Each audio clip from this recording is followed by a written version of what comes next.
At 2:47 in the morning, ER nurse Maya Voss stood over a woman whose face told two stories, the lies she was about to speak and the truth written in purple across her ribs.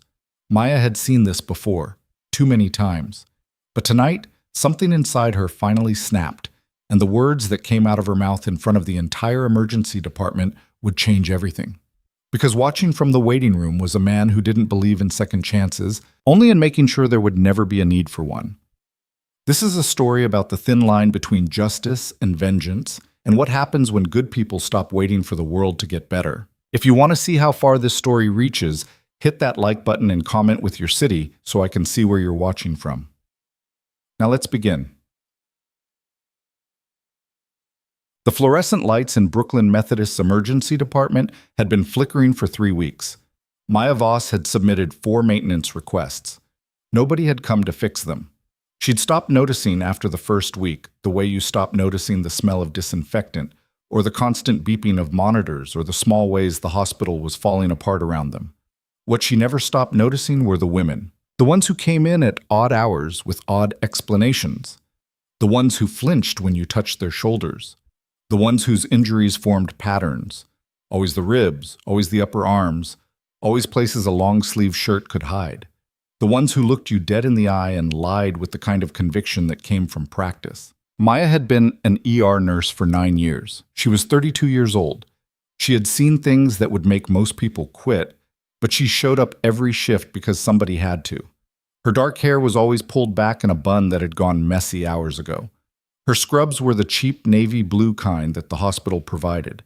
She wore running shoes because you never stopped moving in the ER. And she'd learned years ago that caring about your appearance was a luxury nobody here could afford. It was 2:47 a.m. on a Thursday that felt like every other Thursday, except for the fact that it wasn't. "Maya, you're up," called Dr. Reeves from the nurses' station. He was holding a chart, but not really looking at it. He had the expression of someone who already knew what was coming and didn't want to deal with it. "Exam room 4, possible domestic." Possible, like there was any doubt. Maya took the chart from him without a word. Female, 26, multiple contusions, patient states she fell. Of course she did. They always fell. Down the stairs, into the door, over the dog. The creativity was impressive, really, if you didn't think too hard about what it meant. She pushed through the curtain into exam room 4. The woman on the bed was young, blonde, thin in the way that suggested she hadn't been eating properly. Her name was Elena Ward, according to the chart. She was wearing a tank top and yoga pants, and Maya could see the bruises immediately. Fresh ones, purple and angry, spreading across her collarbone and down her left arm. Older ones, yellow-green and fading, on her wrists. Elena looked up when Maya entered. Her eyes were red but dry. She'd finished crying before she got here. "Hi, Elena," Maya said, keeping her voice gentle. "I'm Maya. I'll be taking care of you tonight. Can you tell me what happened?" "I fell." Elena's voice was quiet but steady. She'd practiced this. "Down the stairs at my apartment. I wasn't paying attention." Maya pulled on gloves and moved closer. "Can I take a look?" Elena nodded. Maya examined her carefully, methodically. 3 cracked ribs, extensive bruising across the torso, defensive wounds on the forearms, a handprint-shaped bruise on the upper arm, clear as a photograph. This wasn't a fall. This was someone grabbing her, hitting her, throwing her into something hard. "Elena," Maya said quietly, "these injuries aren't consistent with a fall downstairs. I fell." "The bruising pattern suggests—" "I fell." Elena's voice was firmer now. "I'm clumsy. I've always been clumsy." Maya had heard these words before, spoken by 100 different women in 100 different exam rooms. She knew what came next. She would document the injuries, take photos, offer resources. Elena would refuse them. Maya would discharge her with pain medication and a follow-up appointment she wouldn't keep. Elena would go home to whoever did this to her. And in a few weeks or a few months, she'd be back. Or she wouldn't, because the next time would be worse. And the next time, she might not make it to the hospital at all. "Is there someone at home who did this to you?" Maya asked, even though she knew the answer. "No. Because if there is, we can help. We have social workers, we have shelters, we have—" I said no. Elena's eyes flashed with something that might have been anger or might have been fear. I fell down the stairs, that's all. Can you just give me something for the pain so I can go home? Home. That word shouldn't sound like a death sentence, but it did. Maya felt something tighten in her chest. A familiar feeling. She'd learned to swallow it down over the years, channel it into her work, let it burn quietly where nobody could see it. But tonight, for reasons she couldn't quite name, it wasn't staying down. You're not clumsy, Maya said. Her voice came out harder than she intended. You didn't fall. Someone hurt you. And if you go back to whoever did this, they're going to hurt you again. Worse this time. They always do. Elena's face went pale. You don't know that. I've been doing this for 9 years. I know exactly that. You don't understand. I understand that you're protecting someone who put you in a hospital bed. Maya's voice was rising now. She could feel it happening but couldn't stop it. I understand that you're going to lie to me, and then you're going to leave, and then you're going to come back here in a few weeks with worse injuries, or you're not going to come back at all because you'll be dead. Maya, Dr. Reeves had appeared in the doorway. His voice was low, warning. Can I see you outside for a moment? Maya ignored him. She was looking at Elena, at this woman who was barely more than a girl, and she was seeing someone else. A different woman. A different hospital. A different night. 13 years ago. Tell me his name, Maya said. Maya.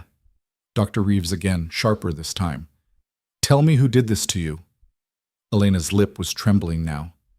Please, just let me go home. Home, there was that word again. There was. Why?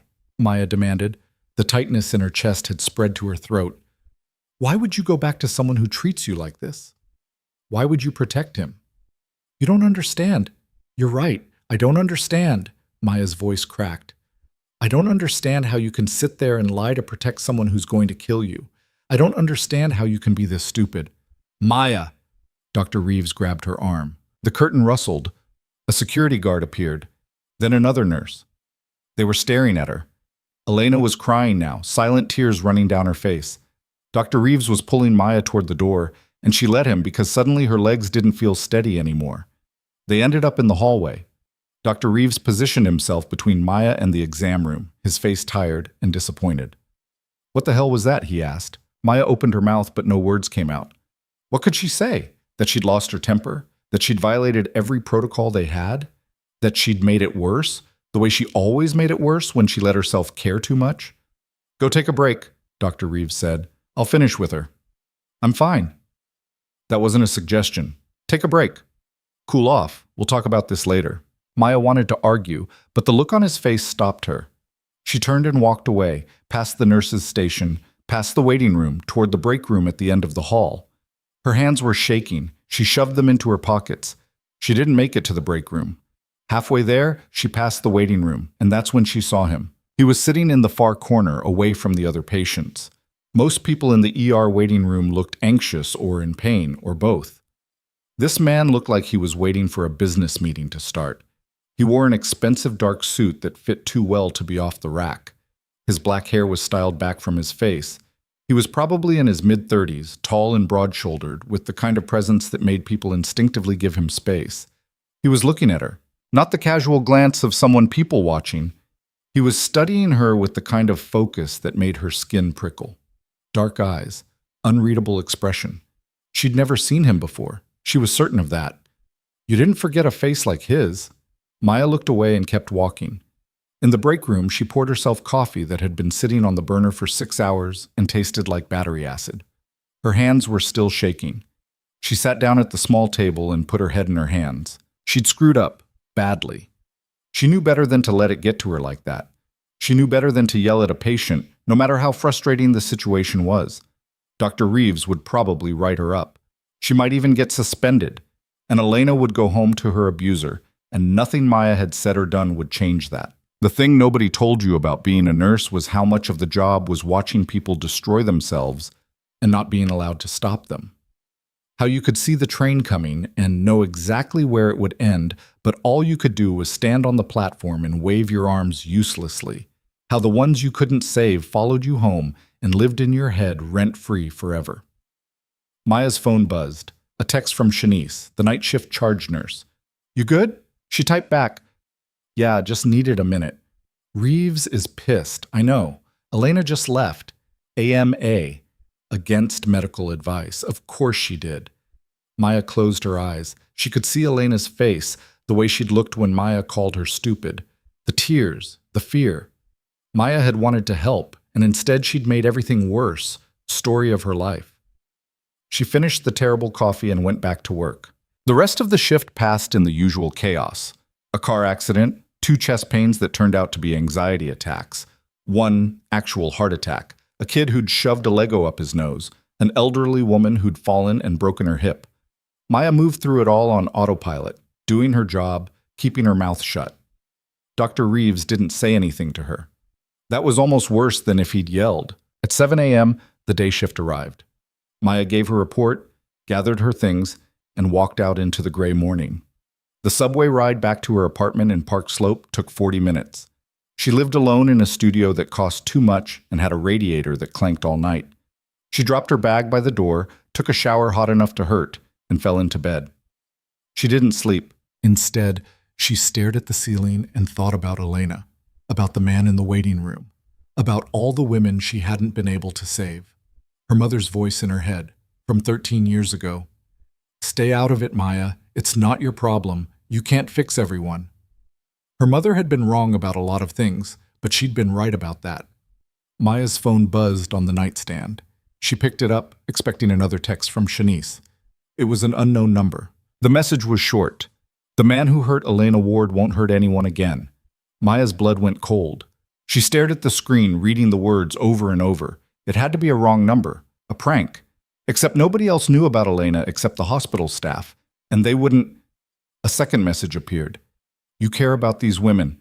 I can help you protect them. Maya sat up in bed, her heart pounding. She typed, "Who is this?" The response came immediately. Someone who was watching you tonight. Someone who understands that the system fails people like Elena every day. Someone with resources you don't have. What did you do? I made sure he won't touch her again, or anyone else. Maya's hands were shaking again. She thought about the man in the waiting room, the one who'd been staring at her. This isn't funny. I'm not joking. Check the news tomorrow. You'll see. I'm calling the police. You could. But we both know they won't help Elena any more than they helped the others. How many women have you watched go back to their abusers, Maya? How many have come back worse? How many haven't come back at all? Maya wanted to throw the phone across the room. She wanted to call 911. She wanted to scream. Instead, she typed, "You don't know anything about me. I know you've been doing this for 9 years. I know you're tired of watching them suffer. I know that tonight you finally said what you've been thinking every time one of them lies to protect the man who's destroying them. I know you want to do more than just patch them up and send them back. Stop. I can help you. When you're ready to save them instead of just treating them, you know where to find me. I don't know where to find you. I don't even know who you are." Yes, you do. The man in the waiting room, dark suit, dark eyes, watching her. You're insane, Maya typed. Maybe. But I'm also the only person offering you a real solution. What you're talking about is illegal. So is beating a woman until her ribs crack. The difference is, one of those things actually has consequences in my world. Maya stared at her phone, her mind racing. This was crazy. This person was crazy. She should block the number, report this to someone, forget it ever happened. Instead, she asked, "What happened to Elena's boyfriend?" The response took longer this time. "He's leaving New York, tonight. He won't be back. Elena is safe now." "How do I know you're telling the truth?" "You'll see soon enough. And when you do, when you realize that for the first time one of them is actually safe, you'll have a choice to make. Keep doing what you've been doing, or let me help you do what you've always wanted to do. Which is what? Save them." Maya dropped the phone onto the bed. Her whole body was trembling now. This was insane, completely insane. She should call the police. She should tell Dr. Reeves. She should do something other than sit here in her apartment having a conversation with a stranger who just implied they'd, what, threatened someone, hurt someone, killed someone. But even as she thought it, another part of her brain was whispering, what if he's telling the truth? What if Elena really is safe now? She picked up the phone again. "I don't even know your name." "Dante." "That's it? Just Dante?" "For now." And you expect me to just trust you? No. I expect you to wait and see if I'm lying. Check the news tomorrow. If I'm wrong, block this number and forget we ever spoke. If I'm right, then you'll know I can do what I say I can do. Why me? Because you care. Because you're angry. Because you're willing to say what everyone else is thinking but won't admit. Because you're exactly the kind of person who could make a real difference if you stopped playing by rules that don't work. Maya's heart was pounding so hard she could hear it. I'm not a vigilante. I'm not asking you to be. I'm asking you to give me names, that's all. Just names. Let me handle the rest. Names of what? The men who hurt the women you treat. The ones who send them into your ER over and over. The ones the system won't touch. You know who they are. You document their work every time you treat their victims. This is insane. Yes. I could lose my license. I could go to jail. You could. Or you could save lives. Maya closed her eyes. She thought about Elena, about the handprint bruise on her arm, about the way she'd lied with tears running down her face. She thought about all the other Elenas, the ones who'd come before and the ones who'd come after, the ones who went home and didn't come back. I need time to think, she typed. Take all the time you need. But while you're thinking, they're still suffering. Just remember that. The conversation ended there. No more messages came through. Maya lay back down in bed, but she knew she wouldn't sleep. Her mind was spinning, trying to make sense of what had just happened. A stranger had just offered to, what exactly? Hurt people? Scare them? Kill them? And she was actually considering it? No, she wasn't considering it. She was horrified by it. She was going to block the number and pretend this conversation never happened. Except she didn't block the number. Instead, she lay there in the gray morning light, thinking about Elena's eyes and the way they'd looked when she said I fell. Maya didn't sleep that day. She didn't sleep the next night either. She worked her shift like a zombie, going through the motions, waiting for something to happen that would tell her whether the messages had been real or just some sick prank. On her break, she checked the news on her phone. It was buried in the local section, just a small article. Man critically injured in Park Slope assault. The victim was identified as Marcus Rivera, 28, found beaten in an alley near his apartment. He was in intensive care with multiple fractures and internal bleeding. The article mentioned that he had a history of domestic violence complaints, all of which had been dropped by the victims. Maya's hands went numb. She clicked on Marcus Rivera's social media profile. His relationship status said, in a relationship with Elena Ward. The man who hurt Elena Ward won't hurt anyone again. Maya's stomach turned over. She barely made it to the bathroom before she threw up. When she came back to the break room, her phone was buzzing. Another message from the unknown number. Told you. Maya's hands were shaking so hard she could barely type. You put him in the hospital. He put Elena in a hospital 5 times in the past year. Fair trade. This is assault. This is attempted murder. This is justice. This is insane. You already said that. Are you going to call the police? Maya stared at her phone. Was she? Should she? A man was in intensive care because of her, because she'd lost her temper in an exam room, because this stranger had been watching, because she'd answered his messages instead of blocking him immediately. What if he dies? She typed. He won't. I'm not a killer, Maya. I'm a problem solver. Marcus Rivera will survive. He'll also leave New York as soon as he's discharged, and he'll never come near Elena again. That's the deal. What deal? The deal I made with him when I explained that if he ever touches her, or any other woman again, next time will be worse. Maya's head was spinning. You can't just go around beating people up. I can, actually. That's one of the benefits of being who I am. And who are you? Someone with resources. Someone with reach. Someone who can do what you can't. I don't want this. Yes, you do. You just don't want to admit it. Maya stood up and paced the break room. Her shift was almost over. She needed to go home, sleep, think clearly. This was all happening too fast. I need you to leave me alone, she typed. Okay, that was it. Just okay. No argument, no pressure. Somehow that made it worse. Maya blocked the number. Then she unblocked it. Then she blocked it again. She went home. She took a shower. She tried to sleep and failed. Around noon, she gave up and made coffee. While it was brewing, she checked the news again. Elena Ward had posted on social media. Just a short update. Taking some time away to clear my head. Thank you to everyone who has been supportive. The comments were full of encouragement. Friends telling her they loved her, that she deserved better, that they were proud of her for putting herself first. Nobody mentioned Marcus. Nobody asked questions. Maya stared at the post. Elena was alive. She was safe. For the first time in over a year, according to Dante, she was actually safe. And all it had taken was one man being beaten nearly to death. Maya's phone rang. Unknown number. Different from the one she'd blocked. She answered it. Don't hang up. Dante's voice was smooth, confident, with the faintest trace of an accent she couldn't quite place. I promised I'd leave you alone, and I will. But I need you to understand something first. I don't want to talk to you. Marcus Rivera put 5 women in the hospital in the past 3 years. Elena was just the most recent. The others all dropped charges because he threatened them, their families, their pets. He was never going to stop.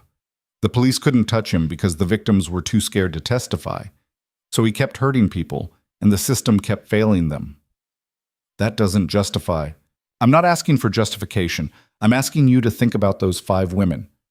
Think about Elena. She's safe now. Really safe. For the first time in a year, she can sleep without wondering if tonight is the night he kills her. Maya closed her eyes. What do you want from me? Names. Just names. When you treat a woman whose injuries don't match her story, when you know someone is hurting her, give me a name. That's all. I'll take care of the rest. And by take care of, you mean, I'll make sure they stop. Sometimes that means a conversation. Sometimes it means they leave town. Sometimes it means they end up like Marcus. It depends on the situation. This is wrong. Is it? More wrong than doing nothing. More wrong than watching them suffer and die because the system is broken? Maya didn't have an answer for that. I'm not asking you to get your hands dirty, Dante continued. I'm not asking you to hurt anyone. I'm just asking you to tell me who needs to be stopped. The rest is on me. Why are you doing this? There was a pause. When Dante spoke again, his voice was different, quieter. Because someone should have done it for my sister. Maya's breath caught. What happened to your sister? What always happens? She was murdered by her boyfriend, the same boyfriend she'd gotten a restraining order against. The same boyfriend who'd been arrested twice and released both times. The system failed her, and she died because of it. I'm sorry. I don't want your sympathy. I want your help. Maya sat down on her couch. Her coffee was getting cold. Outside her window, Brooklyn was waking up. People going to work, living their lives, completely unaware that somewhere in the city, women were being beaten, terrorized, killed. And the people who were supposed to protect them were filling out paperwork and wondering why the victims wouldn't cooperate. How many? Maya heard herself ask. How many what? How many men have you done this to? Counting Marcus? 17. 17. Maya felt dizzy. And how many women are safe now because of it? 17. You're sure they're safe? You're sure these men won't come back? I'm sure. I make them understand what will happen if they do. They believe me. Maya knew she should hang up. She knew she should call the police, report this conversation, wash her hands of the whole thing. But instead she heard herself say, if I did this, and I'm not saying I am, but if I did, how would it work? You send me a name and whatever details you have, address, place of work, vehicle description, anything that helps me find them. I do the rest. You never hear about it again unless you check the news or the victim's social media. And if I want to stop, then you stop. I'm not going to force you into anything, Maya. This has to be your choice. What if you get caught? I won't. Everyone thinks they won't get caught. I'm not everyone. There was absolute certainty in his voice. This is what I do. I'm good at it.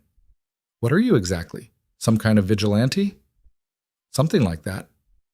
That's not an answer. Let's just say I operate in spaces where the law doesn't reach. I have resources, connections, experience, and I have a very specific motivation. Maya rubbed her temples. This is insane. You keep saying that because it keeps being true. Dante laughed. It was a dark sound, but there was genuine amusement in it. I like you, Maya Boss. You're honest. That's rare.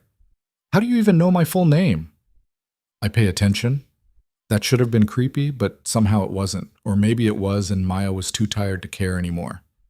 I need time, she said. Take it. When you're ready, you have my number. You called me. I don't have your number. Check your messages. Maya looked at her phone. There was a new text from the same unknown number she'd blocked earlier.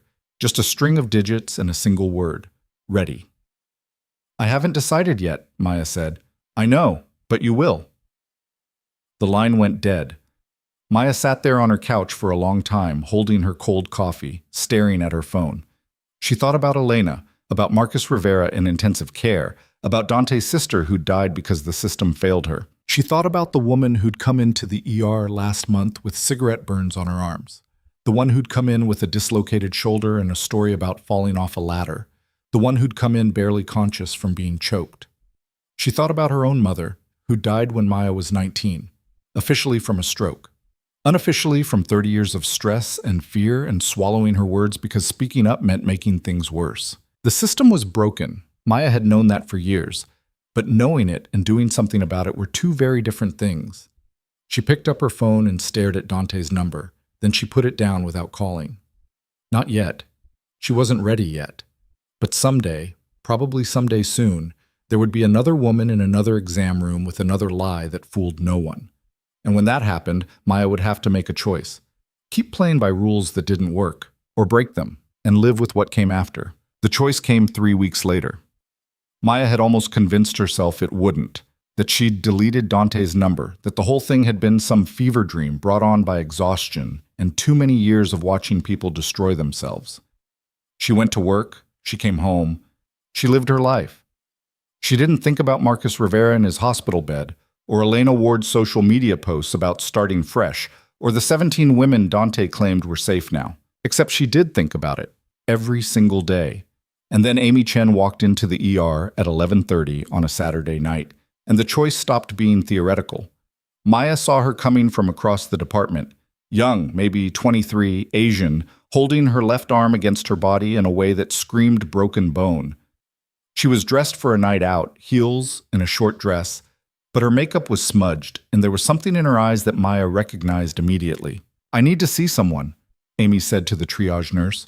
Her voice was steady, but Maya could hear the tremor underneath. I think my wrist is broken. How did it happen? The triage nurse asked, already typing. I fell, at a club. It was crowded and someone bumped into me and I fell. Maya closed her eyes. I fell. Those 2 words again. She walked over before she could stop herself. I'll take her, she told the triage nurse. Amy followed Maya to an exam room without speaking. She sat on the bed carefully, protecting her arm. Up close, Maya could see the bruises. Fresh ones on her neck, partially hidden by her hair. Older ones on her legs, visible below the hem of her dress. Maya closed the curtain and pulled on gloves. I'm Maya. Let me see your wrist. Amy extended her arm. The wrist was swollen, already turning purple. Maya examined it gently, watching Amy's face for reactions. We'll need x-rays, but I'm pretty sure it's fractured. Can you tell me exactly how this happened? I already said. I fell at a club. Which club? Amy hesitated. I don't remember the name. You don't remember the name of the club you were just at? It's not important. Maya pulled over a stool and sat down so she was at eye level with Amy. Amy, I need you to be honest with me. Did someone do this to you? No. Because if someone hurt you, we can help. We have resources. We can call the police. I don't need the police. Amy's voice cracked. I just need you to fix my wrist so I can go home. There it was again. Home. The place she should be running from, not running to. Maya took a breath and tried to keep her voice calm. I'm going to ask you some questions, and I need you to answer them honestly. Has anyone hit you, pushed you, or otherwise hurt you in the past 6 months? No. Are you afraid of anyone? No. Is there someone waiting for you at home who might be upset that you're here? Amy's eyes filled with tears. Please just fix my wrist. Maya wanted to scream. She wanted to grab Amy by the shoulders and shake her until she told the truth. She wanted to explain that lying wouldn't save her, that going home wouldn't make things better, that the next time might be the last time. Instead, she stood up and said, I'll order those x-rays. We'll get you taken care of. The x-rays confirmed a fractured wrist. Clean break. Would heal fine with a cast in time. Maya wrapped it, gave Amy a prescription for pain medication, and discharged her with instructions to follow up with orthopedics in a week. Amy signed the discharge papers with her good hand and left without looking back. Maya stood at the nurse's station and watched her go. Watched her walk out those doors in her short dress and heels and broken wrist, heading back to wherever she'd come from. Back to whoever had done this to her. Shanice came up beside her. Another one? Yeah. You okay? Yeah. Shanice didn't believe her, but she didn't push. That was one of the things Maya appreciated about working with her. Shanice had been a nurse for 15 years, and she'd learned when to ask questions and when to just stand next to someone in silence. They stood there together for a moment. Then Shanice said quietly, "You can't save all of them." "I know. You can't even save most of them." "I know that too. But you still try." Maya didn't answer. What was there to say? Her shift ended at 7 in the morning. She went home, took a shower, and sat on her couch with her phone in her hand. She stared at it for 20 minutes before she finally opened her messages and found Dante's number. She typed, "Amy Chen, early 20s, Asian, works at a salon called Jade Cuts in Sunset Park. Someone broke her wrist tonight.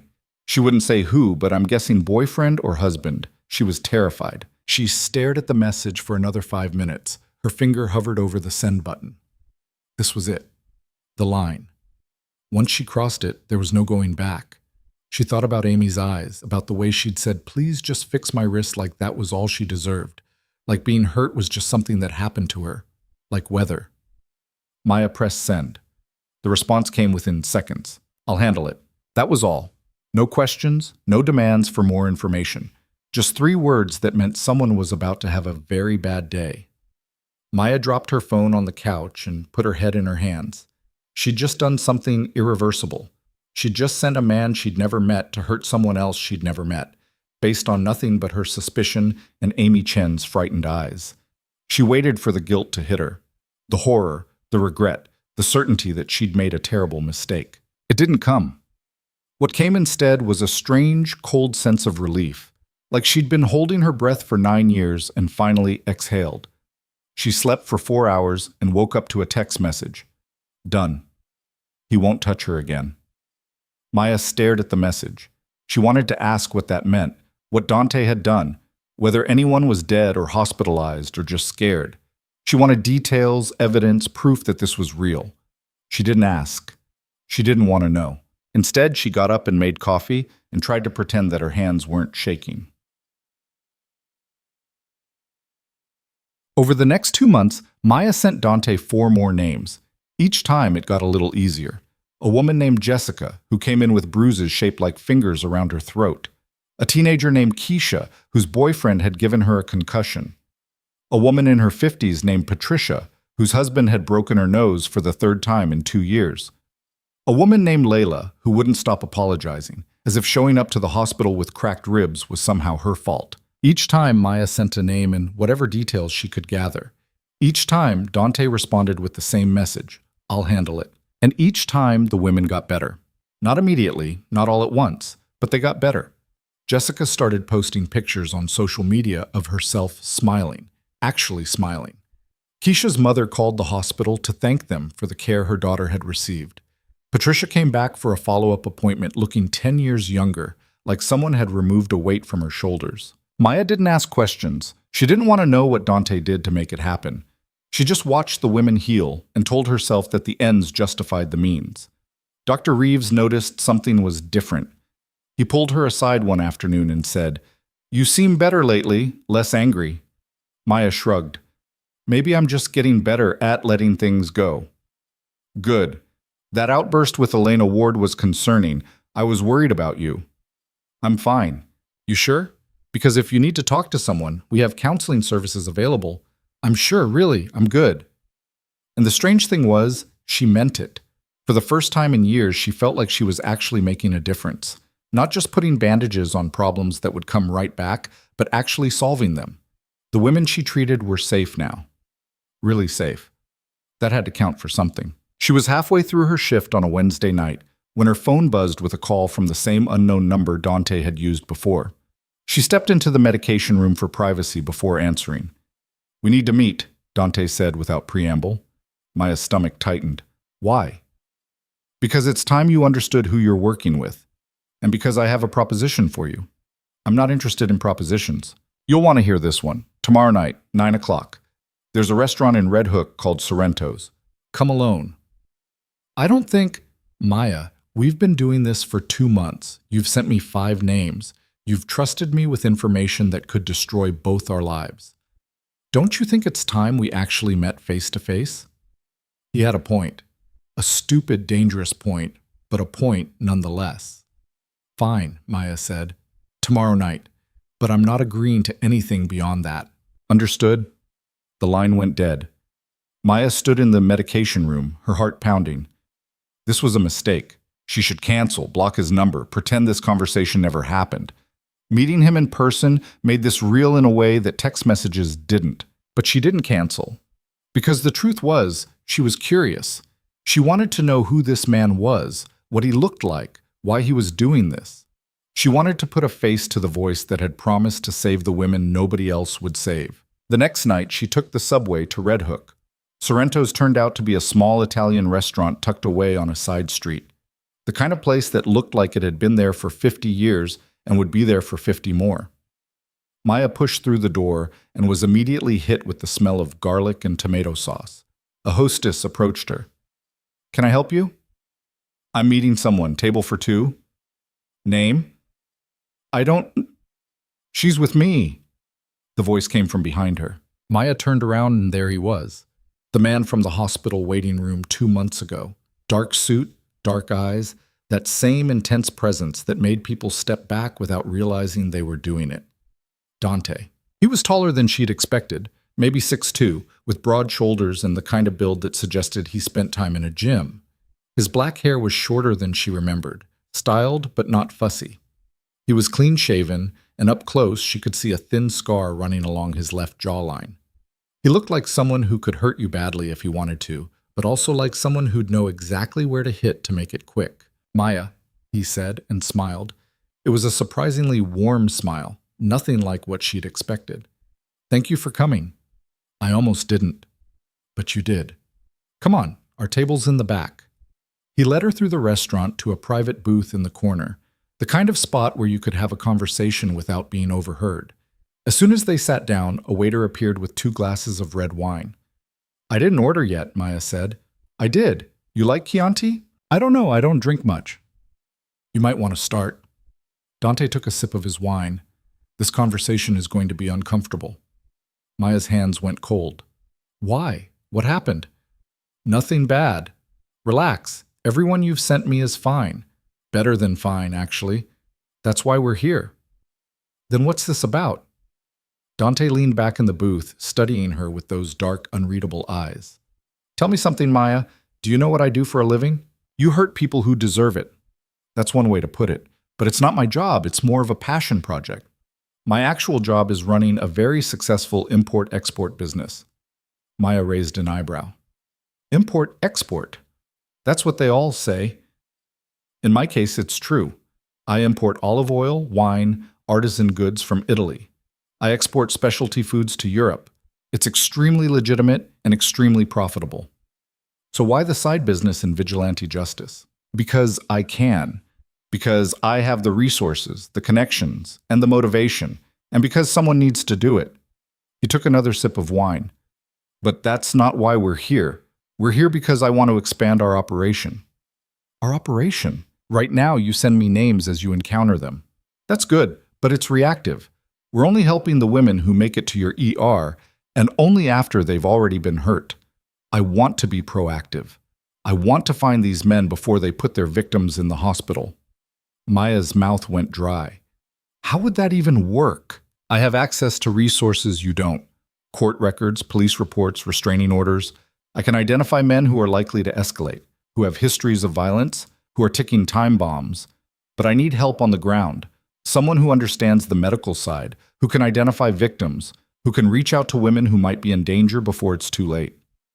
You want me to recruit victims? I want you to offer them a way out. Real protection, not a restraining order that gets violated the same day it's issued. Real safety, not a shelter that they have to leave after 30 days. Real justice, not a system that lets their abusers walk free. Maya shook her head. That's insane. How would I even approach someone like that? Hi, I'm a nurse, and also I work with a vigilante who can make your abuser disappear. You don't mention me at all. You just let them know that there are options beyond what the system offers, that there are people who can help them in ways the police can't. If they're interested, you give them my number. I take it from there. And what exactly do you do from there? Dante's expression didn't change. I make the problem go away. By hurting people. By stopping people. There's a difference. Is there? Maya leaned forward. Because from where I'm sitting, you're just trading one kind of violence for another. Not the same at all. The violence I use is controlled, targeted, and temporary. The violence these men inflict is random, ongoing, and escalating. I'm not creating victims, Maya. I'm preventing them. You're still breaking the law. The law is broken. We're just working around it. Maya wanted to argue, but she couldn't find the words, because everything he was saying made a terrible kind of sense. The system was broken. Restraining orders didn't work. Shelters were overcrowded and underfunded. Police were overwhelmed and often dismissive. And meanwhile, women kept dying. What's in it for you? She asked. Why are you doing this? Dante's jaw tightened. I told you. My sister. That's not the whole story. No, it's not. He was quiet for a moment, staring into his wine glass. When he spoke again, his voice was different, harder. Her name was Julia. She was 22 when she died. Her boyfriend's name was Marco. He was charming, successful, came from a good family. Nobody believed her when she said he was hurting her. Not our parents, not her friends, not the police. She got a restraining order, and he violated it within hours. She went to the police, and they told her there was nothing they could do unless he actually hurt her again. So she went home, and he killed her. I'm sorry. Don't be sorry. Be angry, because that's what I am. I'm angry that my sister died begging for help that never came. I'm angry that Marco served 3 years in prison and got out early for good behavior. I'm angry that there are thousands of women just like Julia, and the system fails them every single day. Maya felt something shift in her chest. She'd thought Dante was just some thug with a savior complex, but this was different. This was personal. This was grief turned into action, rage channeled into purpose. What happened to Marco? She asked quietly. Dante met her eyes. He had an accident, a fatal one, about 6 months after he got out of prison. You killed him. I removed a threat. That's what I do, Maya. I remove threats that the system won't touch, and I'm very good at it. The waiter appeared with menus. Dante ordered for both of them without asking what she wanted. Under normal circumstances, Maya would have been annoyed, but nothing about this situation was normal. When the waiter left, Maya said, You're asking me to be complicit in assault, maybe even murder. I'm asking you to save lives. The assault is my problem, not yours.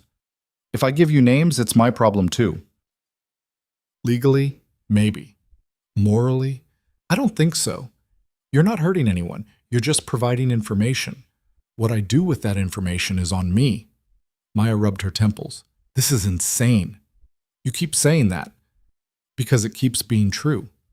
Dante smiled. You also said that before. Are we going to keep having the same conversation, or are we going to actually do something? I don't know. I need to think. Then think. But while you're thinking, remember Amy Chen. Remember Jessica and Keisha and Patricia and Layla. Remember that they're safe now because you made a choice. And ask yourself how many more women you could save if you made a bigger choice. Their food arrived. Some kind of pasta dish that smelled amazing but Maya couldn't taste. She pushed it around her plate while Dante ate like this was just a normal dinner with a normal person having a normal conversation. How many people have you killed? She asked suddenly. Dante didn't even blink. Are you sure you want to know? Yes? 4, not counting Marco. Maya's stomach turned. Jesus. All of them were about to kill someone else. All of them had exhausted every legal avenue. All of them left me no choice. There's always a choice. You're right. I could have let them kill their victims. I chose not to. Dante put down his fork and looked at her seriously. I'm not a psychopath, Maya. I don't enjoy hurting people, but I'm willing to do what needs to be done when nobody else will. That's the difference between me and them. I have a line. They don't. And where exactly is your line? Protecting innocent people. That's it. That's the only thing that matters. Maya wanted to believe him. She wanted to believe that this was righteous, that they were the good guys, that violence in service of justice was somehow different from violence in service of cruelty. But she'd been a nurse long enough to know that good intentions didn't make you right. They just made you feel better about being wrong. "I need to go," she said, standing up. Dante didn't try to stop her. "Think about it. You have my number when you're ready." "What if I'm never ready? Then we stop.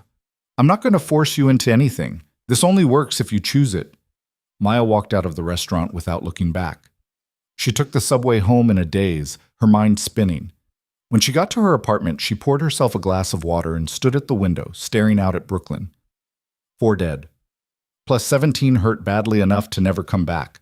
Plus whatever Dante had done to make Amy and the others safe. And on the other side of that equation, how many women alive who wouldn't be otherwise? How many children who still had mothers? How many futures that hadn't been destroyed? Maya's phone buzzed, a text from Shanice. Guess what? Amy Chen just came in for her follow-up. Looked like a different person. Smiling, laughing, even flirting with Dr. Patel. Whatever happened, it worked. Maya stared at the message for a long time. Whatever happened, it worked. That was the problem, wasn't it? It was working. These women were getting better, getting free, getting lives back. And all it cost was the pain of men who'd been causing pain for years. Was that wrong? Maybe. Probably. Yes. But was it worse than doing nothing? Maya pulled up Dante's number and typed, "I'm in. But I want to meet the women. I want to see that they're actually okay." The response came immediately. "Tomorrow. I'll send you an address." Maya put down her phone and took a long drink of water. Her hands were steady now. Her heart rate was normal. She felt calm in a way she hadn't felt in years. She'd just agreed to become an accomplice to assault, possibly murder. She'd just crossed a line that couldn't be uncrossed. And the strangest part was that she didn't regret it. Not yet. Maybe not ever. The address Dante sent was in Crown Heights, a brownstone on a quiet residential street that looked like every other building on the block. Maya stood on the sidewalk for 5 minutes before she convinced herself to walk up the steps. Her hand was raised to knock when the door opened. A woman stood there, mid-40s, with gray-streaked black hair pulled into a ponytail. She had kind eyes and the sort of face that suggested she'd seen too much but hadn't let it make her mean. "You must be Maya," the woman said. "I'm Lucia. Come in." Maya stepped inside and immediately felt like she'd walked into someone's home rather than whatever she'd been expecting. The entryway had family photos on the walls, shoes lined up neatly by the door, the smell of coffee brewing somewhere deeper in the house. It was warm, lived in, normal. "Dante's upstairs," Lucia said. "But first I want you to meet someone." She led Maya down a hallway into a bright kitchen where 2 women sat at a table. One was young, maybe 19, with dark skin and her hair in braids. The other was older, white, thin, with nervous hands that kept moving even when the rest of her was still. "This is Keisha," Lucia said, gesturing to the younger woman, "and this is Patricia." Maya's breath caught. She knew those names. She'd sent those names to Dante. Keisha stood up and extended her hand. "You're the nurse, right? From the ER." Maya nodded, unable to speak. "I wanted to thank you," Keisha said. Her voice was strong, confident, nothing like the terrified teenager who'd come into the hospital with a concussion 2 months ago. "For sending help, for caring enough to actually do something." "I don't," Maya started, but Patricia cut her off. "We know what you did. We know you gave our names to Dante. And we know what happened after." Patricia's hands were still now, folded on the table. "My husband called me 3 days after I saw you. He was in Philadelphia, said he was never coming back, said if I ever tried to find him, he'd end up in pieces. I haven't heard from him since." "Is he—" Maya couldn't finish the question. "Alive, yes. Scared? Also yes. Gone? Definitely." Patricia smiled and it transformed her face. "For the first time in 23 years, I can sleep through the night. My daughter can visit me without being terrified. I can exist without constantly calculating how to avoid setting him off. Do you have any idea what that's worth?" Maya sat down heavily in an empty chair. "I thought I was helping, but I didn't know if—" "You were helping," Keisha interrupted. "My boyfriend put me in the hospital twice before you sent my name to Dante.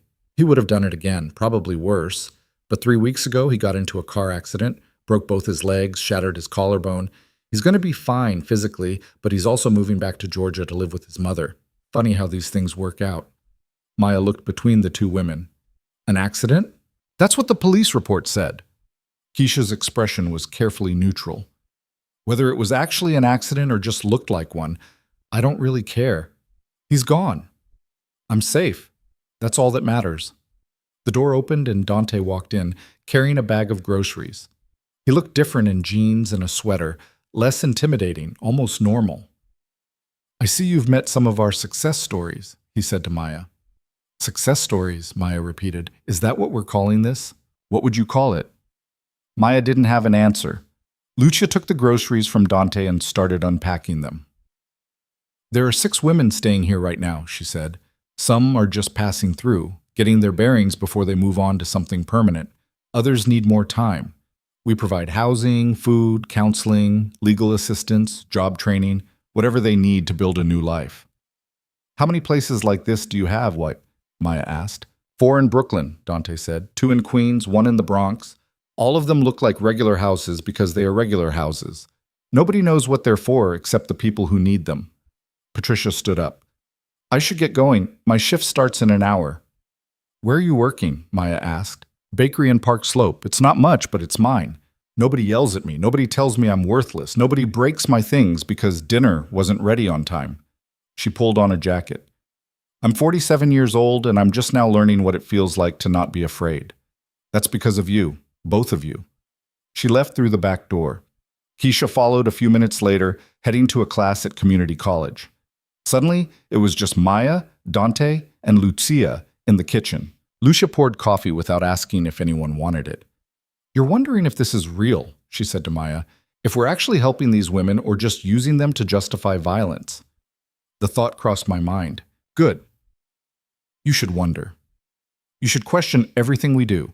The minute you stop questioning is the minute this becomes something else. Lucia sat down across from Maya. I was one of them, about 8 years ago. My husband put me in the hospital so many times I knew all the nurses by name. I had restraining orders, police reports, caseworkers. None of it mattered. He always came back, until Dante made sure he didn't. What happened to him? He moved to Florida, got a job, got therapy, got his life together.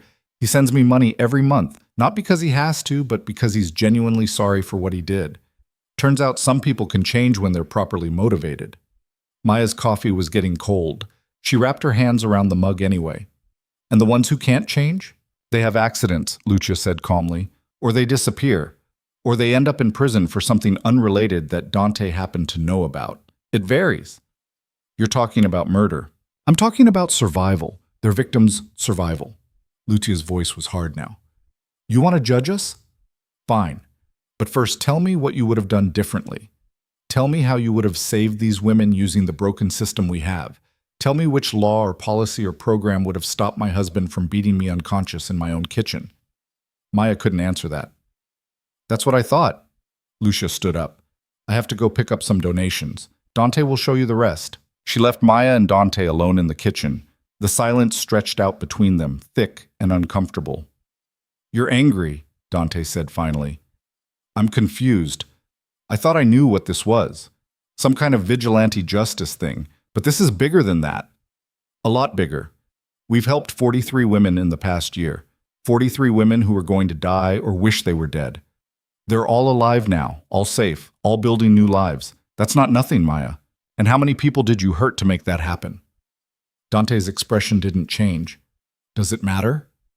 Yes. Why? Because you need to calculate some kind of moral equation? Figure out if the numbers add up in our favor? He leaned against the counter, arms crossed. Life doesn't work like that. There's no balance sheet. There's just people in pain and people willing to stop that pain by whatever means necessary. That's a convenient philosophy for someone who likes hurting people. I don't like it. Dante's voice was sharp now. I hate it. Every time I put someone in the hospital or scare them into leaving town, I hate it. But I hate the alternative more. I hate the idea of doing nothing while women die. I hate the idea of letting the system fail them because following the rules is more important than saving lives. Maya stood up. Show me the rest. Dante took her upstairs. The second floor had 4 bedrooms, each one simply furnished but comfortable. One had children's toys scattered on the floor. Another had medical textbooks stacked on the desk.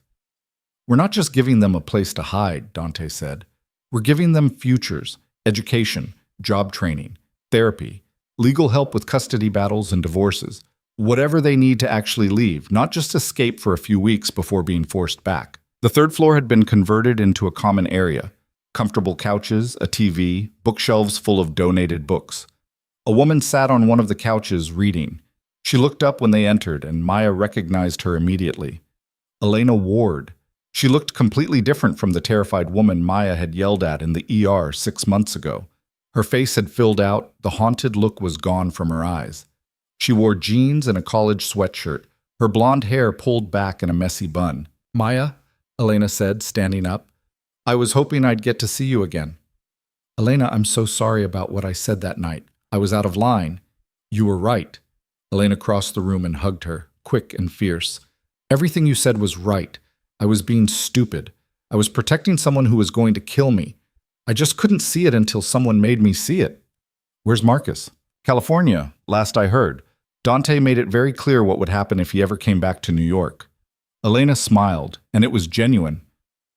"I'm in my 2nd semester at community college, studying social work. I want to help other women the way you and Dante helped me." Maya felt something crack open in her chest. This was real. These women were really safe, really building new lives. It wasn't just Dante's violence with a pretty bow on it. It was actual tangible change. "Come on," Dante said. "There's one more thing I want to show you." They went back downstairs through the kitchen and down another set of stairs into a basement. Maya expected something sinister, but what she found was an office.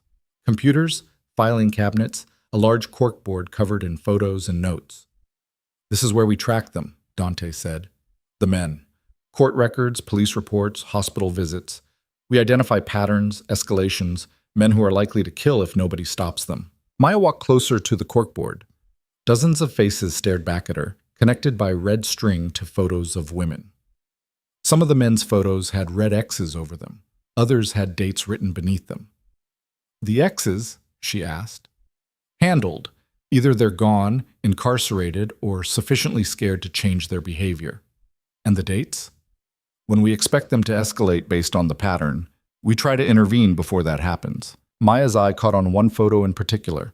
A middle-aged man in a suit, professional headshot, expensive looking. The name beneath read Judge Adrian Bell. "Who's this?" Dante's expression darkened. "Someone we've been watching for a while. He's a problem." "A judge?" "Family court judge. He's been on the bench for 15 years. He has a wife named Vivian and 2 adult children who won't speak to him. He sent dozens of children back to abusive parents, denied protective orders to women who needed them, and ruled in favor of abusive fathers in custody cases, all while beating his own wife at home." Maya felt sick. Why hasn't anyone stopped him? Because he's powerful, connected, and very good at hiding what he is. His wife won't testify against him. His colleagues worship him, and the system he's supposed to uphold protects him instead. Dante tapped the photo. "But we're working on it." "How?" "We need evidence, real concrete evidence that can't be ignored, and we need his wife to be willing to provide it." "Is she?" "Not yet. She's terrified. But we're working on building trust." Dante turned to face Maya. "This is what I wanted you to see. This isn't just about stopping individual abusers. It's about dismantling the systems that protect them, taking down people like Bell who use their power to hurt others and shield other abusers. That's the real work." Maya stared at the judge's photo. "If you take him down, it'll make the news. People will ask questions. Let them ask. We'll have evidence, witnesses, a case so solid nobody can ignore it. And when he falls, everyone he's protected falls with him." "You sound confident." "I am, because I have something most people don't." "What's that?" "You." Maya turned to look at him. "What do you mean?" "You have access to medical records, ER visits, patterns of injury. You can identify women who are in danger, including the ones who haven't asked for help yet. You can reach out to them, offer them a way out, give them hope. And most importantly, you can help us identify the men who need to be stopped before they kill someone." You want me to go through medical records looking for abuse victims? I want you to use your training and experience to save lives. Isn't that why you became a nurse? It was. Maya had gone into nursing because she wanted to help people, wanted to make a difference. But somewhere along the way, it had turned into just showing up, just getting through shifts, just watching people destroy themselves while she wrote notes and filed reports that nobody would ever read. There's someone else I want you to meet, Dante said. She's not here yet, but she will be soon. Her name is Detective Nora Hale. Maya's blood went cold. A detective? You're working with a cop? Not just any cop. A detective who understands that sometimes the law isn't enough, who's seen too many cases get dropped, too many women die while waiting for the system to protect them. Dante checked his watch. She should be here in about 10 minutes. You should hear her story before you make any decisions. I've already made my decision. I'm here, aren't I? Being here and being committed are two different things. I need to know you're all in, Maya, because once we start going after people like Judge Bell, there's no backing out. The stakes get higher. The risks get bigger. You need to be sure. Maya looked around the basement office, at all the faces on the corkboard, at the evidence of lives saved and systems challenged. She thought about Elena upstairs, about Patricia at her bakery job, about Keisha in community college. She thought about all the women she'd treated over the years, the ones who'd gone home and never come back, the ones who'd died while she filed paperwork. I'm sure, she said. The doorbell rang upstairs. Dante smiled. Good, let's go meet our detective. They went back up to find Lucia letting someone in.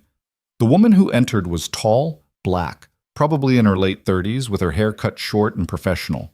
She wore slacks and a blazer with a badge clipped to her belt. She moved like someone who'd been a cop, long enough to be comfortable with authority, but not long enough to be jaded by it.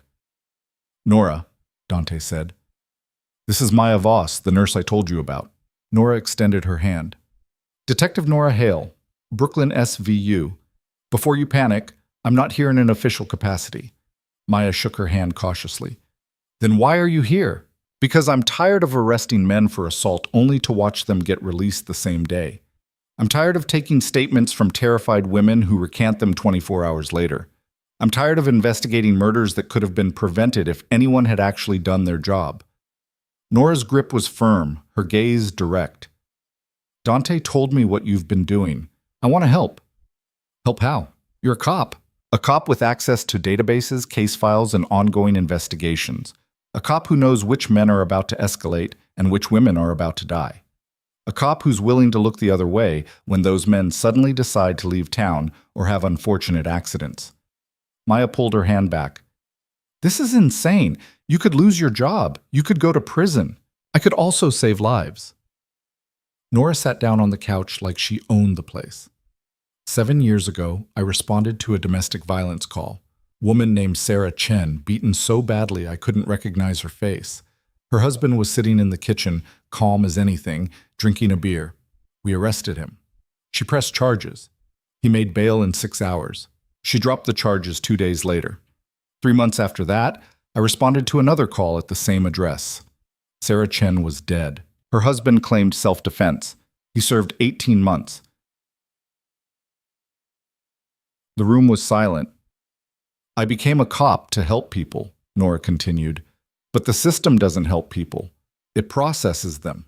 It files paperwork. It follows procedures that were written by people who've never been terrified in their own homes. So yeah, I'm willing to bend some rules, break some rules, whatever it takes to make sure fewer women end up like Sarah Chen. Maya sat down across from her.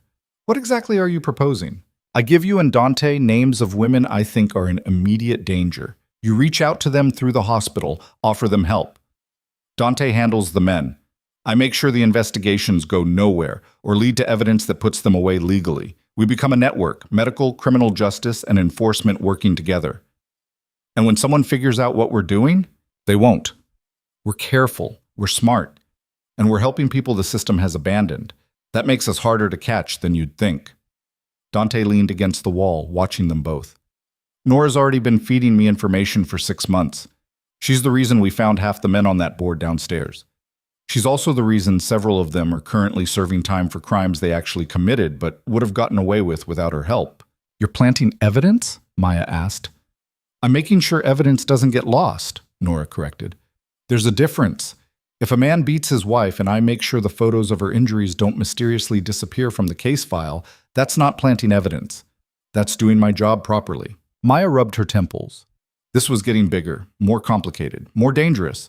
A nurse, a vigilante, and a cop working together to circumvent the justice system. If anyone found out, they'd all go to prison. But how many women would die if they didn't do this? There's one case I need your help with specifically, Nora said. Judge Adrian Bell. Maya looked at Dante. You said you were working on him. We are, but we need more than just suspicion. We need proof, and his wife Vivian has that proof, if we can convince her to share it. Nora pulled out her phone and showed Maya a photo. A woman in her early 50s, thin and elegant, with carefully styled gray hair and a smile that didn't reach her eyes. Vivian Bell. She's been to the ER 4 times in the past 3 years. Falls, accidents, clumsiness, always at different hospitals, always with her husband present, always declining to press charges or answer questions. I've never treated her, Maya said. That's because she's careful. She rotates hospitals, never goes to the same one twice in a row. But you're networked with nurses at other hospitals. You could reach out to them, find out which one she's been to most recently, maybe even arrange to be there next time she comes in. You want me to ambush her in an ER? I want you to offer her a way out. She's a prisoner in her own life, Maya. Her husband has isolated her from everyone. Her children won't speak to her because he's poisoned them against her. She has no money, no friends, no support system. She's drowning, and nobody's throwing her a rope. Why should she trust me? Because you're a nurse, because you've seen what he does to her, because you can offer her something nobody else can. Real safety, real protection, real justice. Nora leaned forward. Judge Bell has been destroying lives for 15 years. Women, children, families. He rules against protective orders. He sends kids back to abusive parents. He lets violent men walk free, all while beating his own wife. If we take him down, we don't just save Vivian. We save everyone he would have hurt in the future. Maya thought about the corkboard downstairs, about the judge's photo, about all the lives he'd ruined from behind his bench. What kind of evidence does she have? Maya asked. Dante answered, financial records showing he's been taking bribes from divorce attorneys, medical records documenting her injuries, videos he doesn't know she recorded, emails between him and colleagues coordinating decisions in cases. Enough to destroy his career and put him in prison if it ever went public. Why hasn't she released it? Because she's terrified, Nora said. He's told her that if she ever betrays him, he'll kill her. And she believes him. She's seen what he's capable of. So how do we get her to risk everything? We show her she's not alone. We show her there's a way out. We show her that we can protect her. Dante's voice was steady, certain. And then we give her a choice. Stay with him and die eventually, or trust us and live. Maya stood up and walked to the window. Outside, Brooklyn was going about its day. People walking dogs, kids playing, normal life happening while 3 people in a brownstone planned to take down a judge. If we do this, if we go after someone this powerful, it'll be different, Maya said. It'll be bigger than scaring off some abusive boyfriend. This will have consequences. It will, Dante agreed. But the consequences of not doing it are worse. Maya turned back to face them. Dante, calm and confident in his expensive clothes and his history of violence. Nora, a cop willing to break the law to enforce justice. And herself, a nurse who'd crossed too many lines to pretend she hadn't. How do we start? Maya asked. Nora smiled. I'll find out which hospital Vivian was at most recently. You reach out to the staff there, build a connection, make sure they call you next time she comes in. When she does, you talk to her, carefully, privately, without her husband around. You plant the seed. You let her know there's help if she wants it. And if she doesn't want it, then we wait. We keep watching, keep building our case, keep protecting other women, but eventually she'll want it. They always do. It just takes time. How much time? However long it takes, Dante said. We don't rush this. Belle is too important, too connected. We need to do this right. Maya nodded slowly. Okay, I'm in, but I have one condition. What's that? No more surprises. No more secrets. If we're doing this together, I need to know everything. What you're planning, who you're targeting, what the risks are. All of it. Dante and Nora exchanged a look. Agreed, Dante said finally. No more secrets. Nora stood up. I need to get back to the precinct. I'll send you the hospital information tonight. She shook Maya's hand again. Welcome to the team, such as it is. After she left, Maya and Dante stood in the living room in silence. You're sure about this? Dante asked. No, but I'm doing it anyway. That's all I ask. He walked her to the door. We're going to save a lot of people, Maya. It won't be clean, it won't be legal, and it definitely won't be easy. But we're going to save them. Maya stepped out onto the brownstone steps, into the afternoon sunlight. Her hands weren't shaking anymore. Her heart wasn't pounding. She felt calm, centered, certain in a way she hadn't felt in years. She'd just committed to taking down a judge, to working with a vigilante and a corrupt cop, to becoming part of something that could destroy her life if anyone found out. And she was okay with that, because for the first time since she'd become a nurse, she wasn't just treating wounds, she was preventing them. She was saving lives. And if that made her a criminal, then maybe the law was wrong. It took Nora 3 days to track down where Vivian Bell had been treated most recently. The hospital was in Manhattan, a private facility that catered to people with money and secrets.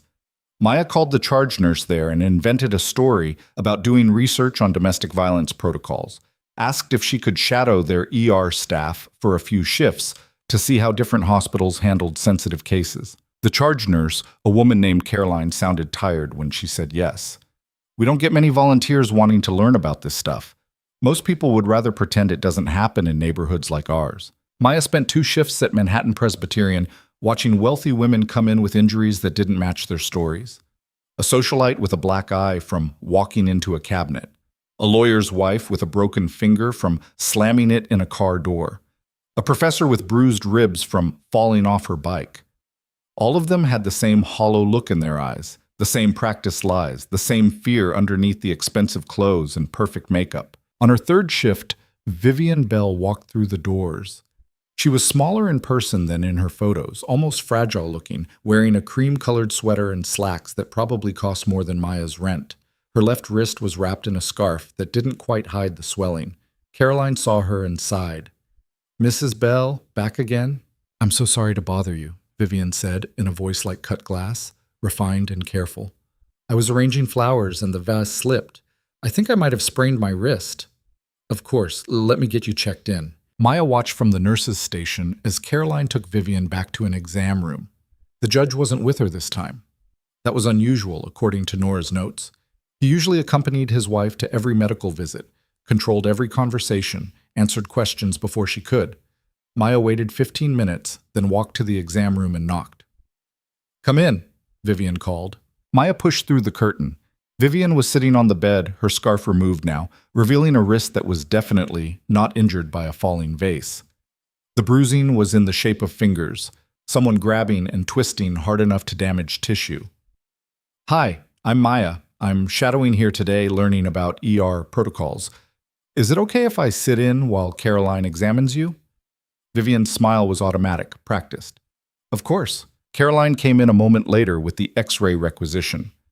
Maya's going to stay with you while I get these processed, if that's all right. Perfectly fine. Caroline left, and suddenly Maya was alone with the woman they'd been hunting for weeks. Vivian sat very still on the exam bed, her hands folded in her lap except for the injured wrist resting on a pillow. Up close, Maya could see the careful makeup that almost hid the fading bruise on her cheekbone. The way her posture suggested someone who'd learned to take up as little space as possible. A vase didn't do that, Maya said quietly. Vivian's expression didn't change. I'm quite clumsy. No, you're not. You're careful. Probably the most careful person in any room you're in. You have to be. Something flickered behind Vivian's eyes. Fear, maybe? Or recognition? I don't know what you mean. Maya pulled over a stool and sat down, keeping her voice low. My name is Mafia Boss. I'm a nurse at Brooklyn Methodist. I work with women who've been hurt by the people who are supposed to love them. I know what those injuries look like, and I know that you didn't get that from any vase. You should leave. Vivian's voice was still polite, still controlled, but there was an edge to it now. I know about your husband. I know what he does to you, and I know you have evidence that could put him away. Vivian stood up abruptly, cradling her wrist. I'm going to call for security. Please don't. Just listen for 1 minute. I don't need to listen to conspiracy theories from some stranger who, your husband is Judge Adrian Bell. You've been married for 26 years. You have 2 children who don't speak to you anymore because he's convinced them you're unstable.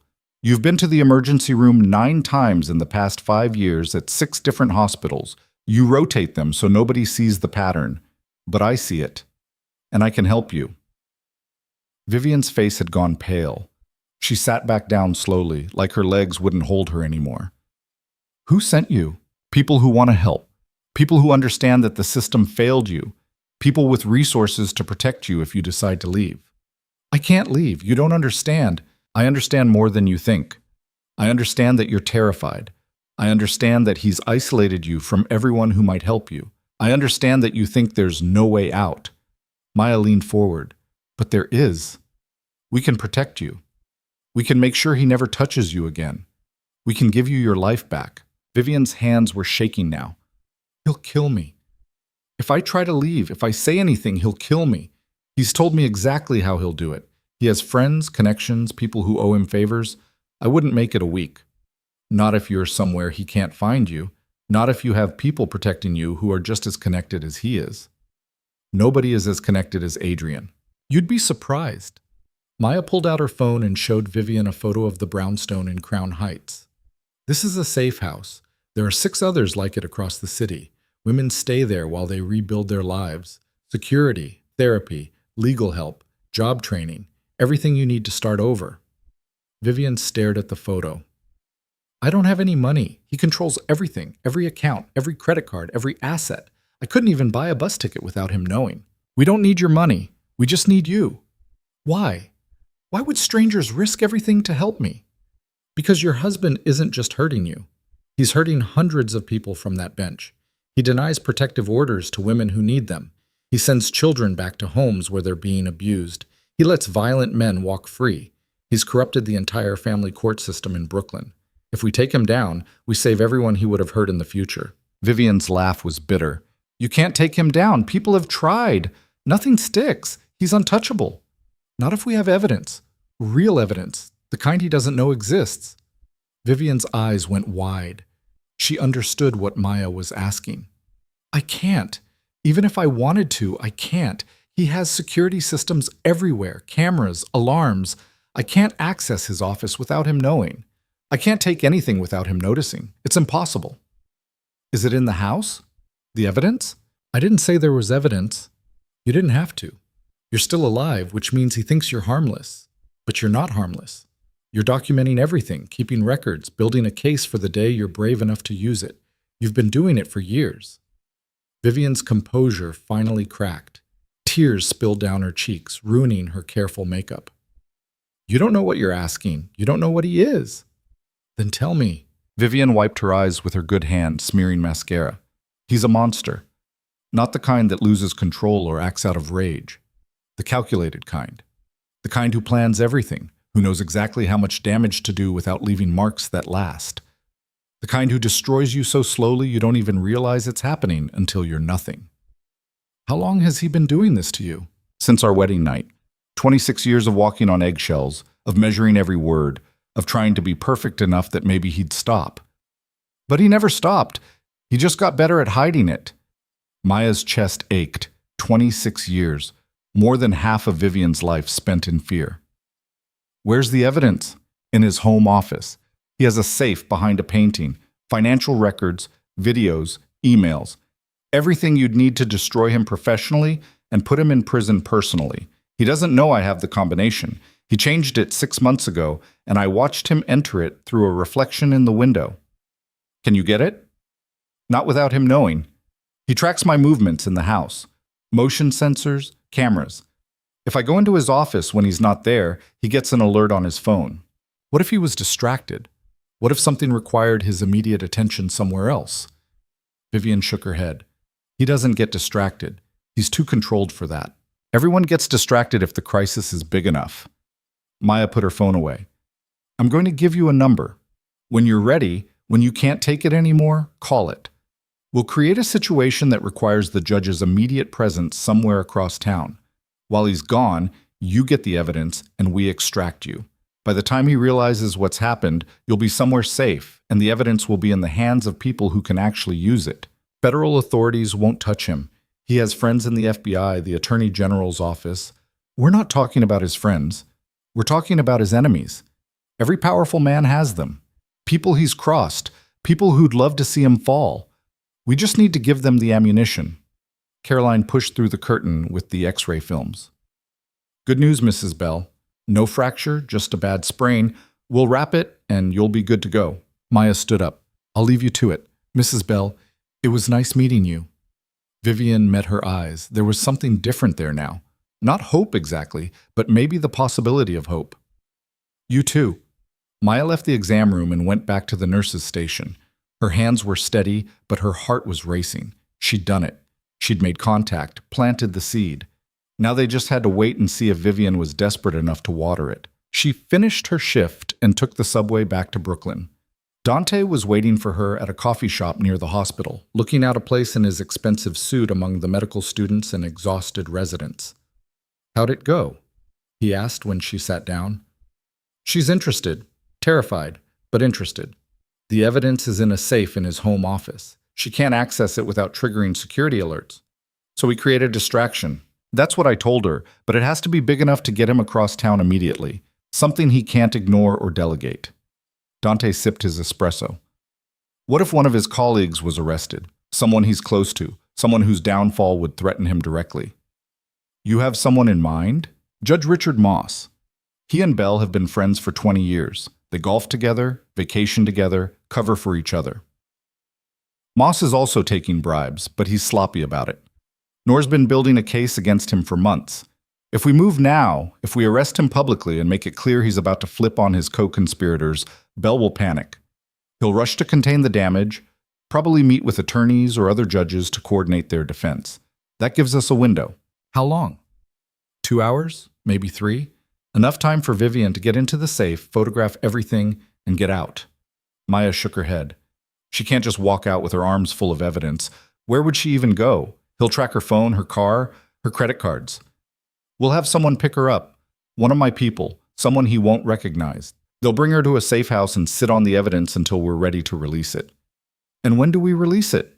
When we've contacted every media outlet, every federal agency, and every political enemy Bell has made in 26 years on the bench. We release it everywhere at once so he can't contain it. By the time the sun rises, Judge Adrian Bell will be finished.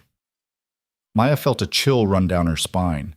This was really happening. They were really going to take down a sitting judge. What if something goes wrong? What if he finds out before we can get Vivian out? Then we move to plan B. Which is?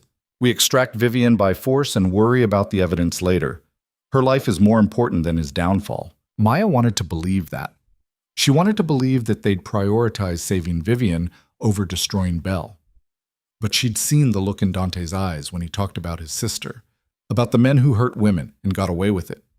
She knew that taking down Bell meant more to him than just saving one woman. It meant proving that nobody was untouchable, that power couldn't protect you from consequences forever. When? Maya asked. Soon. Noor's finalizing the arrest warrant for Moss. Once that's ready, we move. Could be days, could be weeks. Depends on how fast the prosecutor's office processes the paperwork. And in the meantime? In the meantime, you keep working, keep helping women, keep building trust with Vivian. We need her to believe we can actually protect her. Because once we make our move, there's no going back, for any of us. Maya finished her coffee and stood up.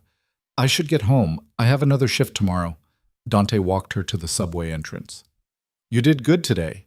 Getting Vivian to talk, that's not easy. Most women in her position won't even admit there's a problem. She's been documenting everything for years. That takes courage. Or desperation. Sometimes they're the same thing. Maya descended into the subway station, leaving Dante on the street above. The train was crowded, standing room only, and she ended up pressed against the door watching Brooklyn slide past through the scratched window. She thought about Vivian Bell sitting in that exam room, thought about the 26 years of carefully hidden bruises and practiced lies, thought about the evidence locked in a safe that could bring down one of the most powerful men in the city. She thought about what would happen if they failed. Her phone buzzed, a text from an unknown number. Thank you for today. I'll think about what you said. Maya stared at the message. Vivian had found a way to contact her already. That was faster than expected. She typed back, "Take all the time you need. When you're ready, we'll be here." The response came quickly. "How do I know I can trust you?" "You don't. But you can't keep living like this either. Eventually, you have to choose between staying safe and staying alive. They're not always the same thing." The three dots appeared, disappeared, appeared again. Finally, "I'll call when I'm ready." Maya put her phone away and closed her eyes. The train rattled through the tunnel, carrying her home through the dark. 3 weeks passed before Nora called with news. The arrest warrant for Judge Moss was approved. They were moving in 2 days. Maya was at work when she got the message. She stepped into the medication room and called Dante back. "Nora's executing the warrant Thursday morning," Dante said. 9 a.m. at Moss's home. Full media circus, cameras everywhere. Belle will hear about it within minutes. "That's when we move?" "That's when Vivian moves. We need you to call her. Tell her it's happening. Make sure she's ready." Maya's hands went cold. What if she's not ready? Then we abort and wait for another opportunity. But we need to try. Moss's arrest is the perfect cover. We might not get a chance like this again. Maya hung up and pulled out her phone. She'd saved Vivian's number under a fake name just in case. She dialed and waited through 4 rings before Vivian answered. "Maya?" Her voice was barely a whisper. "We're moving Thursday. 9 a.m. Are you ready?" Silence on the other end. Maya could hear Vivian breathing, could almost feel her fear through the phone. "I don't know if I can do this," Vivian said finally. "Yes, you can. You've been preparing for this for years." Preparing and actually doing it are different things. I know. But if you don't do this now, when will you? How many more years will you spend being afraid? How many more times will you end up in an emergency room with injuries you have to lie about? What if he catches me?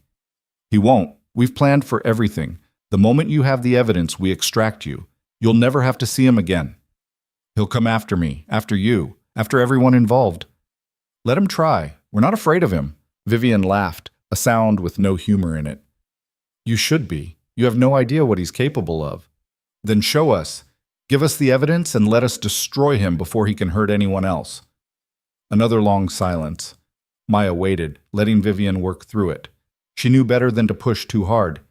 This had to be Vivian's choice, or she'd back out at the last second. "Thursday morning," Vivian said finally. 9 a.m. What do I need to do? Maya walked her through the plan. When Judge Moss was arrested, Belle would get a call. He'd leave immediately, probably heading to Moss's house or to meet with other judges to coordinate their response. That would give Vivian approximately 2 hours alone in the house. "The cameras?" Vivian asked. "We're taking care of those. You'll get a text at 9:15. That's your signal that the security system is down. You'll have 20 minutes before it comes back online." "How are you taking down his security system?" "You don't need to know that. Just trust that when you get the text, it's safe to move." "And after I have the evidence?" "A car will be waiting 2 blocks from your house. Black SUV, license plate number. I'll text you tomorrow. The driver's name is Marco. He'll take you to a safe house where you'll stay until this is over." "How long will that be?" "However long it takes. Could be days, could be weeks. But you'll be safe and you'll be free. Isn't that worth it?" Vivian's voice cracked. "I haven't been free in 26 years. I don't even remember what that feels like." "You're about to find out." After they hung up, Maya sat in the medication room for a long time, staring at her hands. They were shaking now. This was real. This was happening. In 2 days, they were going to take down a judge, and if anything went wrong, people would die. She thought about calling it off, about telling Dante and Nora that this was too dangerous, that they needed more time to plan. But she knew they didn't have more time. Every day that passed was another day Vivian lived in fear. Another day Belle destroyed lives from his bench. Another day the system failed to protect the people it was supposed to serve. Her phone rang. It was Shanice. "Where are you? We've got a major trauma coming in. Multiple victims from a car accident." Maya shook off the fear and stood up. "On my way." She pushed through the door and back into the chaos of the ER, back into the work that had defined her life for 9 years. But even as she moved through the familiar rhythms of triage and treatment, part of her mind was already on Thursday morning, already counting down the hours until everything changed. The trauma was bad. A minivan full of teenagers had been T-boned by a drunk driver. Maya worked on a 16-year-old girl with internal bleeding, watching Dr. Reeves fight to save her life while her friends screamed in the hallway. They got her stabilized enough for surgery, and Maya stood at the sink afterward, washing blood off her hands and thinking about how fragile everything was, how quickly life could turn into death. She thought about Vivian Bell, about what would happen if their plan failed. Would Bell kill her? Would he make it look like an accident, like suicide, like anything except what it really was? Her phone buzzed. A text from Dante. Everything's set. Thursday at 9. No backing out now. Maya dried her hands and went back to work. The next 2 days crawled by. Maya went through her shifts on autopilot, her mind constantly running through the plan, looking for holes, imagining disasters. She barely slept. When she did, she dreamed about Vivian trapped in that house, about Belle discovering what they were planning, about everything falling apart. Wednesday night, she lay in bed staring at the ceiling, watching the hours tick away. At 3 a.m., she gave up on sleep and made coffee. At 4, she showered.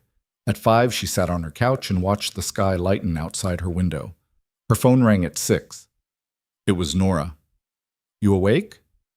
Yeah, good. I'm heading to Moss's place now. The arrest goes down at 9 sharp. Dante's people are ready to take down Belle's security system. Marco will be in position by 8:45. All you need to do is make sure Vivian's ready. I called her last night. She's ready. Ready and not panicking are different things. Call her again. Make sure she understands the timing. This has to be precise. Maya hung up and dialed Vivian's number. It went to voicemail. She tried again. Still voicemail. A cold fist closed around her heart. She called Dante. Vivian's not answering. Maybe she's in the shower. Try again in 10 minutes. Maya tried every 5 minutes for the next hour. Every call went to voicemail. At 8:30, she called Dante back. Something's wrong. Don't panic. She might have turned off her phone to avoid Belle seeing calls from you. Or he found out, or she backed out, or... Maya, breathe. We don't abort until we know for sure. Nora's moving on Moss in 30 minutes. That's our window. If Vivian doesn't move, we'll know soon enough. Maya paced her apartment, phone clutched in her hand, willing it to ring. At 8:55, it finally did. Maya, Vivian's voice was steady, resolved. I'm ready. Tell me when. Relief flooded through her. Any minute now. Watch the news. When you see Moss getting arrested, wait 5 minutes and then check your phone for the signal. I'm scared. I know, but you can do this. What if I can't? What if I freeze? You won't. You've been brave for 26 years. You can be brave for 2 more hours. At exactly 9 a.m., Maya's phone lit up with a news alert. Judge Richard Moss arrested on corruption charges. She immediately texted Vivian, now, move now. The response came 15 seconds later. Okay. Maya sat down on her couch, phone in hand, and waited. Every minute felt like an hour. She imagined Vivian walking through that house, hearing every creak of the floorboards, jumping at every sound. She imagined her standing in front of the safe, hands shaking as she entered the combination. She imagined her taking out files, photographing pages, trying not to think about what would happen if the door opened behind her. At 9:45, her phone rang. Vivian. I have it. Everything. It's worse than I thought. Get out. Now. Marco's waiting. There are videos, Maya, not just of him hitting me, of him with other women, young women, girls. There are photos, documents, things I didn't even know existed. This isn't just corruption. It's, Vivian, you need to leave, right now. I'm going. The line went dead. Maya sat frozen, staring at her phone. Young women, girls, her stomach turned over. This was bigger than they'd thought, worse than they'd imagined. Her phone rang again. Dante. Vivian's out. Marco has her. They're heading to the safe house now. Maya exhaled for what felt like the first time in hours. She said there's more, videos, photos, things involving girls. Silence on the other end, then, we need to see it, all of it, tonight. What about Belle? When will he know she's gone? Soon. Maybe already. But it doesn't matter anymore. We have the evidence. Now we just need to use it. Maya's hands were shaking again. They'd done it. They'd actually done it. Vivian was safe. The evidence was secured, and Judge Adrian Bell's world was about to come crashing down. But as she sat there in her apartment, phone in hand, All she could think about was Vivian's voice saying girls and wondering what kind of monster they'd really been fighting this whole time. Maya arrived at the Crown Heights brownstone just after noon. Dante was waiting in the basement office, surrounded by open laptops and stacks of documents that Vivian had pulled from the safe. His expression was dark in a way Maya had never seen before. Not angry exactly, more like someone who'd just watched something fundamentally break. "Where is she?" Maya asked. "Upstairs with Lucia. She's okay physically. Emotionally is another story." Dante gestured to the laptops. "You should see this. All of it. Before we decide what to do next." Maya sat down and Dante clicked through files. Bank records showing wire transfers to offshore accounts. Hundreds of thousands of dollars from attorneys and defendants in cases Bell had presided over. Emails coordinating decisions with other judges, ensuring certain outcomes in exchange for favors or money. Text messages between Bell and lawyers discussing which protective orders to deny, which custody cases to rule in favor of abusive fathers. Then came the videos. The first one showed Bell in his home office, hitting Vivian across the face while she cowered against the wall. The second showed him choking her until she passed out. The third showed him methodically breaking her fingers one by one while explaining in a calm voice why she deserved it. Maya felt bile rise in her throat, but she kept watching because Vivian had lived through it, and the least Maya could do was bear witness. Then Dante opened a different folder. "This is the part that changes everything," he said quietly. The videos in this folder weren't of Vivian. They were of younger women, girls really, some of them looking barely 18. Bell with clerks from his office, with interns, with defendants who'd appeared before him. The files were labeled with dates going back over a decade. He was using his position to coerce them, Dante said, offering favorable rulings in exchange for silence, threatening to destroy their cases if they refused. Some of these women were victims in domestic violence cases he was supposed to be protecting. Maya's hands clenched into fists. "We need to turn this over to the FBI." "Already done." Nora's contact in the federal prosecutor's office received everything an hour ago. Anonymous tip, untraceable. They'll have warrants by end of day. "What about the media?" "That's trickier. If we release this publicly before the arrest, Bell might run. We need him in custody first. And if he figures out Vivian took the evidence, if he goes after her, he won't get the chance. I have people watching his house, his office, everywhere he might go. The second he moves toward her, we intervene." Maya rubbed her temples. "This is going to be huge. National news. Every case he's ever ruled on will be questioned. Every decision he's made will be reviewed." "Good. That's what should happen when someone abuses power like this." "What about the women in those videos? When this goes public, they'll be dragged into it. Their trauma will become entertainment for people who don't care about anything, except the scandal." Dante's jaw tightened. Nora's reaching out to them first, giving them the option to come forward on their own terms or remain anonymous. "We're not going to victimize them twice." Maya stood up and paced the small office. "I need to talk to Vivian." She found her upstairs in one of the bedrooms, sitting on the bed with her knees pulled to her chest. She looked smaller than ever, fragile in a way that had nothing to do with her size. Elena was sitting next to her, one arm around her shoulders. "Mrs. Bell," Maya said from the doorway. "Can we talk?" Vivian looked up, her eyes red from crying. "You saw it, the videos." "Yes." "All of them?" "Yes." Vivian's face crumpled. "I'm so ashamed that I stayed, that I let him do those things, that I knew what he was and I still protected him for so long." Maya sat down on the other side of the bed. "You survived. That's not something to be ashamed of. I could have stopped him years ago. Those other women, those girls, I could have prevented what he did to them if I'd just been brave enough." "No." Maya's voice was firm. "You were a victim too. You don't get to blame yourself for what he chose to do. But I knew. I saw the signs. I heard the phone calls, saw the messages. I knew he was hurting other people and I was too scared to do anything about it." Elena squeezed her shoulder. "We all make choices based on what we can survive. You survived. That took courage too." Vivian wiped her eyes. "What happens now?" "Now the federal prosecutor builds a case," Maya said. "They'll arrest him, probably within the next 24 hours. The evidence you provided will be the foundation of that case. You'll be asked to testify eventually, but only if you're willing." "I'll testify. I want to look him in the eye and tell the truth for once in my life. It won't be easy. The trial could take months. His attorneys will try to discredit you, claim you're lying, that you're unstable. They'll drag your name through everything they can find. Let them. I'm not the one who should be ashamed. Maya studied her face. There was something different there now, something that hadn't been present in the ER or even during their phone calls. Strength, maybe. Or maybe just the absence of fear. Your children, Maya said carefully. Have you thought about reaching out to them? Vivian's expression crumbled again. They hate me. Adrian convinced them I was the problem, that I was mentally ill, that everything that happened was my fault. They haven't spoken to me in 3 years. Maybe when they see the evidence, when they understand what really happened, maybe. Or maybe they're too far gone. Maybe he poisoned them against me so thoroughly that even the truth won't matter. Vivian took a shaky breath. But I have to try. They deserve to know who their father really is. Downstairs, the front door opened and closed. Voices in the hallway, tense and urgent. Maya recognized Nora's voice, then Dante's.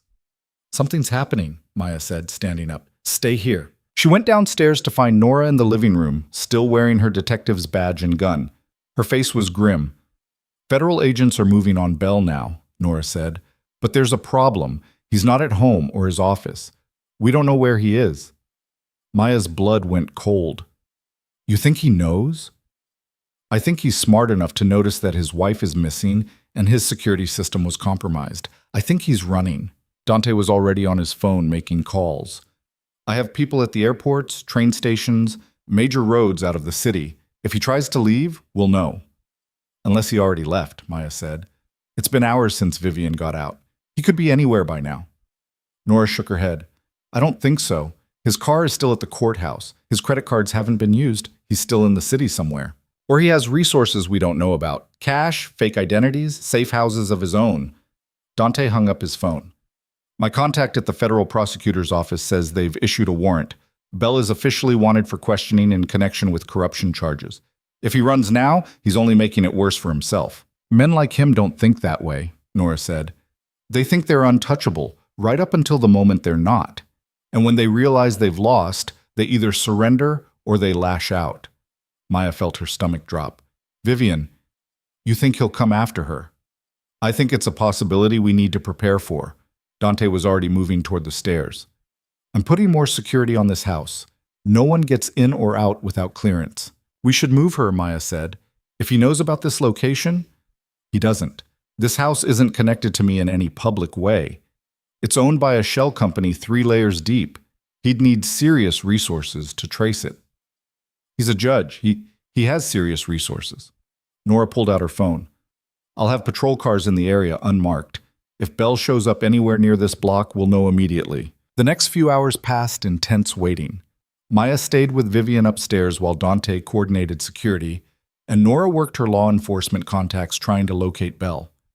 The other women in the house could feel the tension, moving quietly through the halls, speaking in whispers. At 6 p.m., Maya's phone rang. Unknown number. She answered. Hello. Heavy breathing on the other end. Then a voice, male, cultured, cold. I know who you are, Miss Voss. I know what you've done. Maya's hand tightened on the phone. Judge Bell, you have something that belongs to me. I want it back. Your wife isn't property. She's a person. And she's safe now. Safe, Bell laughed, a sound like breaking glass. You think you can protect her from me? You have no idea what I'm capable of. I've seen the videos. I know exactly what you're capable of. Those videos are stolen property, obtained illegally. They'll never be admissible in court. Maybe not. But they're already in the hands of federal prosecutors and about a dozen media outlets. By tomorrow morning, the whole world will know what you are. Silence on the other end. When Bell spoke again, his voice was different, softer, more dangerous. Give me my wife. Give me the evidence. I'll make this worth your while. I have money, connections. I can make your problems disappear. I don't have problems. You do. Everyone has problems, Miss Voss. Everyone has secrets. I wonder what yours are. Maya felt a chill run down her spine but kept her voice steady. Is that a threat? It's a fact. You're a nurse who's been passing information to a known criminal. You've been complicit in assaults, possibly murders. How long do you think your license will survive once that comes out? How long before you're the one behind bars? If you're trying to scare me, it's not working. I'm not trying to scare you. I'm trying to help you understand the situation. You're in over your head. This man you're working with, this Dante Vale, he's using you. When this falls apart, you'll take the blame and he'll walk away clean. You're wasting your time, am I? Then tell me this. How many of those women you've saved actually wanted saving? How many of them would have left on their own if given the chance? You're not a hero, Miss Voss. You're just someone who needs to feel important. Maya hung up. Her hands were shaking again. She went downstairs and found Dante in the kitchen. Bell just called me. He knows who I am. He's threatening to expose our operation. Dante didn't look surprised. Let him try. By tomorrow he'll be in federal custody. His threats are empty. What if they're not? What if he really does have resources we don't know about? What if he can make this all disappear? He can't. We have too much evidence, too many people involved. The federal government doesn't just drop cases because some judge makes threats. He said you're using me, that I'll take the blame when this falls apart. Dante met her eyes. Do you believe that? Maya wanted to say no immediately, wanted to dismiss it as manipulation, but part of her wondered. Part of her had always wondered what Dante's endgame really was, whether she was just a useful tool in his larger plan. I don't know, she said honestly. Fair enough. Dante leaned against the counter. Here's the truth. I am using you. I'm using Nora. I'm using Lucia and everyone else who's part of this. We're all using each other because that's how this works. You use me to help women the system won't protect. I use you to identify those women and build cases against their abusers. Nora uses both of us to actually enforce justice when the law fails. We're all complicit, all guilty, all taking risks. The difference between us and Bell is that we're trying to save people and he's trying to save himself. Person. That's a pretty thin line. Maybe, but it's still a line. And as long as we stay on this side of it, I can sleep at night. Can you? Maya thought about Amy Chen smiling in her follow-up appointment. About Patricia working at her bakery. About Elena in college studying social work. About Vivian upstairs, terrified but free for the first time in 26 years. Yeah, she said. I can. Her phone buzzed. Nora calling. We found him, Nora said without preamble. He's at a hotel in Midtown. Federal agents are moving in now. Is he alone? We think so. SWAT is setting up. This should be over in the next hour. Maya hung up and relayed the information to Dante. They went upstairs to tell Vivian, who was sitting in the bedroom with Elena and Lucia. They found him, Maya said. It's almost over. Vivian's face went pale. What if he fights back? What if he hurts someone? He's surrounded by federal agents. The only person he can hurt now is himself. They waited. All of them gathered in the living room, watching the news on TV. At 7:45, the breaking news alert flashed across the screen. Judge Adrian Bell, prominent Brooklyn family court judge, arrested on federal corruption charges. The footage showed him being led out of a hotel in handcuffs, his face blank, his expensive suit rumpled. He didn't look powerful anymore. He looked like what he was, a man who'd finally been caught. Vivian started crying. Not sad tears, not scared tears. Something else. Relief, maybe, or grief for all the years she'd lost. Elena held her while she sobbed, and Maya watched the man who'd terrorized his wife for over 2 decades get put into the back of an FBI vehicle. The news anchor was reading from a statement. Evidence of widespread corruption, bribery, abuse of power. Federal prosecutors promising more charges to come. References to other ongoing investigations into Bell's conduct. Maya's phone started buzzing. Text messages from Shanice, from other nurses, from people she hadn't talked to in years. Everyone had seen the news. Everyone wanted to know if she'd known, if she'd been involved. She turned off her phone. Over the next week, the story exploded. More victims came forward, both women Bell had abused personally, and people he'd hurt through his rulings. The videos were leaked, carefully edited to protect victims' identities, but damning enough to destroy any remaining sympathy for Bell. His colleagues scrambled to distance themselves. Other judges whose names appeared in the evidence suddenly retired or took leaves of absence. Judge Moss, already under arrest, agreed to cooperate with federal investigators in exchange for a reduced sentence. His testimony opened up new avenues of investigation, revealing a network of corruption that went far beyond Bell. Vivian's children reached out. First her daughter, tentative and disbelieving, asking if it was true. Then her son, angry and confused, demanding to know why she'd never told them. Vivian met with them separately, slowly, carefully rebuilding relationships that had been destroyed by years of lies. Maya kept working at the ER, kept treating women who came in with injuries that didn't match their stories. But now, when she gave them the number for help, it wasn't Dante's personal line. It was a new organization they'd established, one with legal status and proper oversight. They called it the Harbor Foundation. 3 months after Bell's arrest, Maya stood in front of a brownstone in Fort Greene that looked nothing like the other safe houses. This one had a sign out front, official and legitimate. Inside was a reception area, offices, counseling rooms, a legal clinic. Lucia had been hired as the director. Elena worked there part-time while finishing her degree. Patricia helped run the job training program. Keisha coordinated housing placements. The foundation provided exactly what it promised: shelter, legal assistance, therapy, job training, protection. Everything a woman needed to leave an abusive situation and build a new life. It was funded by anonymous donations that came from sources Maya didn't ask about, because she had a pretty good idea where Dante's money came from, and she'd made peace with that particular moral compromise. The difference was that now it was all legal. No more secret calls.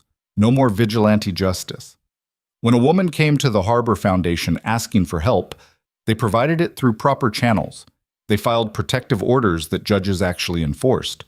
They connected victims with prosecutors who actually cared.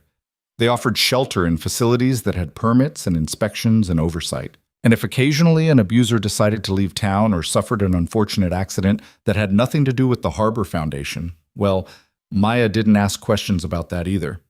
Bell's trial was set for the following spring. Vivian was scheduled to testify, along with dozens of other witnesses. His attorneys had tried every legal maneuver to get the evidence suppressed, to delay the trial, to discredit the victims. Nothing worked. The case was too solid, too public, too damning. On the 6-month anniversary of Bell's arrest, Maya met Dante for coffee at the same place they'd met that first time. He looked tired but satisfied, the way someone looks when they've finished something difficult but necessary. "Nora's getting promoted," he said. "Lieutenant, running a new task force focused on domestic violence cases. She deserves it." "She does. She's also using her new position to push for policy changes. Better training for officers, stricter enforcement of protective orders, faster processing of domestic violence cases. Real systemic change." Maya sipped her coffee. "What about you? What's next?" Dante smiled. "The import-export business is doing well. I'm thinking about expanding into other cities. Other cities with other safe houses? Maybe. There's a lot of need out there. Be careful. The more you expand, the harder it is to keep things quiet." "I'm always careful. That's why I'm still free." They sat in silence for a moment, watching people pass by on the street. Normal people living normal lives, unaware of the networks operating beneath the surface of their city. "Do you ever regret it?" Maya asked, "getting involved in all this?" "Every day. And never." Dante finished his coffee. "I regret the violence. I regret that the system is so broken that people like us have to exist. But I don't regret helping those women. I don't regret giving them their lives back. Even if it means compromising everything you believe in. I believe in protecting people who can't protect themselves. Everything else is just details." Maya thought about that for a long time after Dante left. She thought about the line between justice and revenge, between helping and controlling, between saving people and deciding they needed saving. She thought about all the choices she'd made over the past year, all the lines she'd crossed, all the things she'd done that she could never undo. She thought about Elena and Patricia and Keisha and Vivian and Amy and all the others living their lives free from fear for the first time in years. And she realized that Dante was right. Everything else was just details. 1 year after Judge Bell's arrest, Maya sat in a courtroom watching Vivian testify. She spoke clearly, calmly, detailing 26 years of abuse with the kind of precision that came from having lived it. Belle's attorneys tried to shake her, tried to make her seem unreliable or vindictive. She didn't break. The jury deliberated for 3 hours. Guilty on all counts. Belle was sentenced to 35 years in federal prison. He'd be 90 years old before he'd even be eligible for parole. After the sentencing, Maya met Vivian outside the courthouse. She looked different now, healthier, stronger. She'd started dyeing her hair, something Belle had never allowed. She wore colors instead of the muted tones he'd insisted on. She smiled like someone who'd forgotten how and was relearning. "Thank you," Vivian said, hugging her, "for everything. For believing me, for helping me, for giving me my life back. You did that yourself. I just pointed you in the right direction. You did more than that. You risked everything to help a stranger. That's not nothing." Maya walked back to Brooklyn alone, taking the subway through the city she'd lived in her entire adult life. She thought about the ER waiting for her tomorrow, about the women who would come through those doors with injuries they'd lie about. She thought about the cards she kept in her pocket now, the ones with the Harbor Foundation's number on them. She thought about this fact that this would never really be over, that there would always be more women, more abusers, more cases the system failed to handle. But maybe that was okay. Maybe you couldn't fix everything. Maybe all you could do was help the people in front of you and trust that it made some small difference in the larger pattern. Her phone buzzed. A text from Elena. "Just got accepted to Columbia's social work program, starting in the fall. Thank you for everything." Maya smiled and typed back, "You earned it. Proud of you." Another text, this one from Shanice. "Busy night tonight.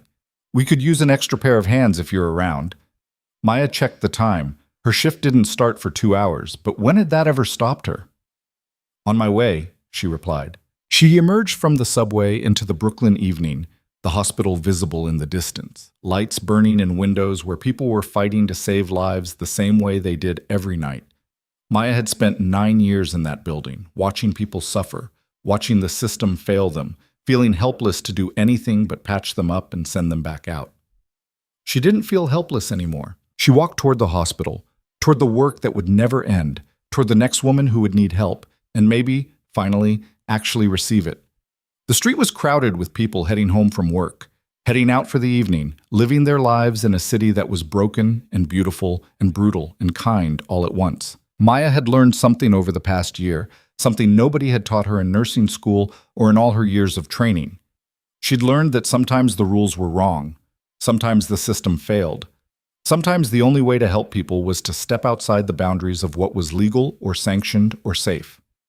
She'd learned that justice and the law weren't always the same thing. She'd learned that being good didn't mean being perfect, and that sometimes doing the right thing meant doing something wrong.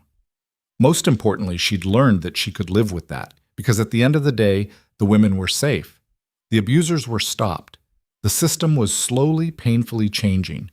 And if that made her a criminal in the eyes of the law, well, she'd learned to live with worse. She pushed through the doors of Brooklyn Methodist, back into the harsh fluorescent light and the constant beeping of monitors and the smell of disinfectant that would never fully leave her clothes. She found Shanice at the nurse's station, looking harried and grateful. "Thank heaven," Shanice said. "We've got a multi-car pileup coming in. ETA 5 minutes. You're on trauma 3. Maya pulled on her scrubs and gloves, falling back into the familiar rhythm of emergency medicine. But in her pocket, she could feel the cards with the Harbor Foundation's number. She could feel the weight of everything she'd done and everything she'd become. And when the ambulance doors opened and the patients started flooding in, when the chaos and the blood and the desperate fight to save lives began again, Maya moved through it all with the certainty that she was exactly where she was supposed to be, doing exactly what she was supposed to do, saving people, one way or another.